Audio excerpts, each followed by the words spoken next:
রয়া তাসনিম নামে এক নারীর উপর বিভৎস অত্যাচার চালিয়েছে তার স্বামী, যা নিয়ে রীতিমতো সামাজিক যোগাযোগ মাধ্যমে আলোচনা সমালোচনা চলছে। রয়া বলেন, আমি আসলে লজ্জায় এতদিন কাউকে কিছুই জানাই নাই। আমি আমার প্রথম হাজবেন্ডের সাথে ডিভোর্সের পরে দ্বিতীয় বিয়ে করি। আমার দ্বিতীয় হাজবেন্ড আমার সাথে এই কাজ করে। এই লজ্জায় আমার উপরে এত বড় অত্যাচার হওয়ার পরেও আমি কাউকে কিছু জানাতে চাইনি।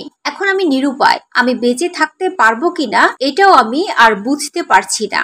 আমার হাজবেন্ড আমাকে এপ্রিলের 10 তারিখ 2024 খুন করার চেষ্টা করে।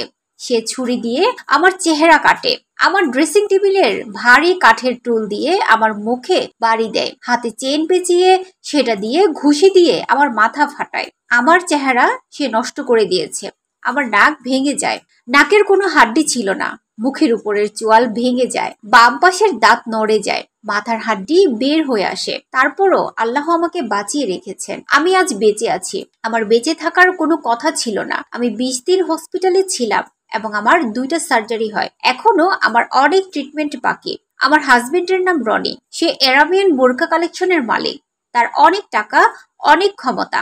তাই আমি এতদিন পুলিশের কাছে কোনো হেল্প পাইনি। তবে এখন আবার চেষ্টা করব পুলিশকে আবার বলবো হেল্প করতে।